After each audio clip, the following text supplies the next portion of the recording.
Please be seated.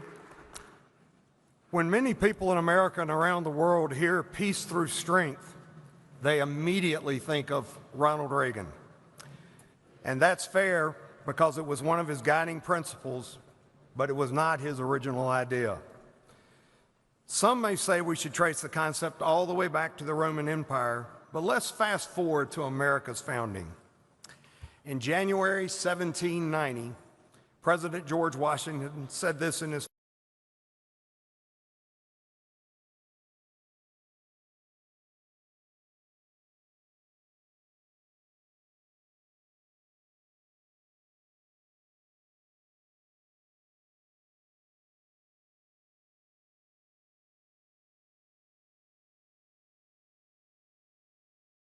has become a bipartisan tradition, an American tradition.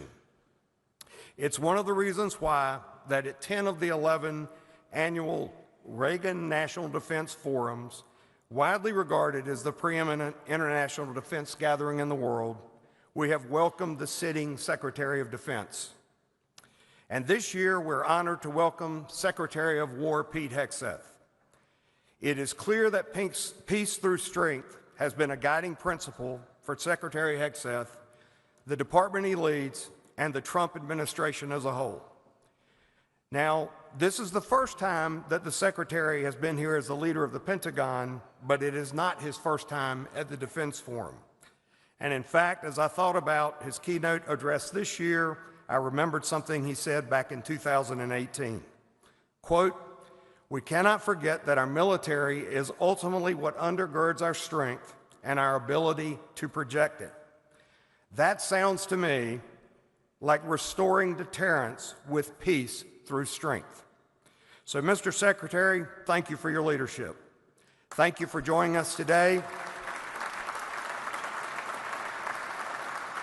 and for joining your predecessors in the finest tradition of the Defense Forum. Ladies and gentlemen, to deliver the 2025 Reagan National Defense Forum keynote address, followed by a conversation with Lucas Tomlinson of Fox News, please welcome the United States Secretary of War, Pete Hegseth.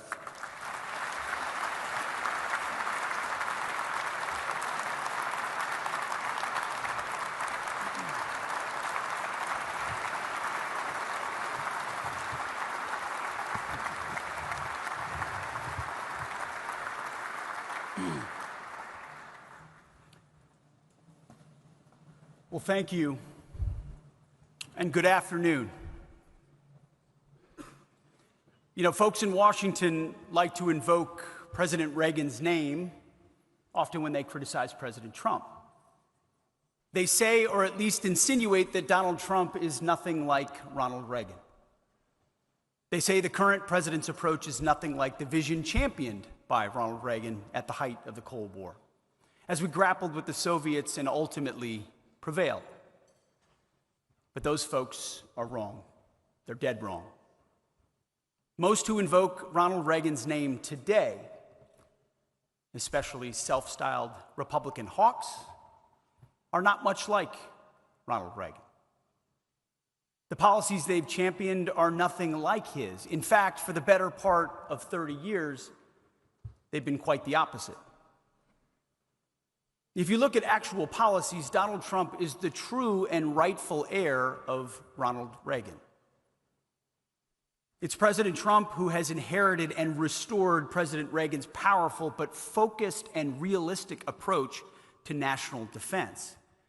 It's therefore only fitting that we gather at the Reagan Presidential Library today to talk about President Trump's America First, Peace Through Strength, Common Sense agenda and what it means at the Department of War. One need only look at the results to understand why President Trump is that rightful heir. So let's look at what Reagan and his administration actually did. Reagan rebuilt the military after Vietnam, and that is rightfully considered one of his greatest achievements. President Trump has done and is doing the same, making historic investments in defense. But President Reagan also believed sincerely in the peace part of peace through strength, as his actions showed. It was not a popular thing to do at the time, at the height of the Cold War, to talk to communists. Yet President Reagan did. During his high-profile meetings with Mikhail Gorbachev and others, Ronald Reagan saw the prudence and potential in engaging with our nation's adversaries from a position of strength, so he did, even in the face of fierce criticism at home, including from his own party. Now, President Reagan wasn't naive. He recognized that fruitful engagements with our adversaries were only possible from a position of strength, especially military strength, which is why he focused so much on building up the American military. We still talk about the Reagan buildup, and my kids and yours will someday talk about the Trump buildup. President Reagan and his team inherited a military worn down from their generation's endless war in Vietnam, and they took the lessons of that war to heart.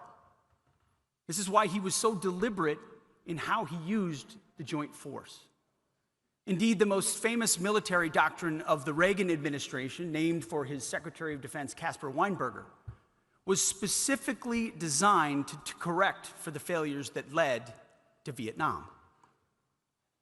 Among other key principles, the Weinberger doctrine stipulated: 1, the United States should not commit forces to combat unless the vital national interests of the United States or its allies are involved. 2, U.S. troops should only be committed wholeheartedly and with the clear intention of winning. Otherwise, troops should not be committed.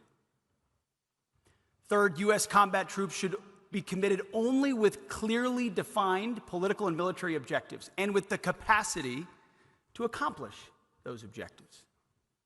And 4th, the commitment of U.S. troops should be considered only as a last resort. This is sound stuff. And it was reflected in how President Reagan actually used the American military, namely in a focused, decisive manner, and only when he determined that it was in our nation's vital interest to do so. In fact, throughout his time in office, President Reagan only committed U.S. ground forces twice, in Grenada and in Lebanon. Otherwise, he focused the joint force on the Cold War-era threat and priority theater, Soviets in Europe. That's how President Reagan achieved peace through strength always,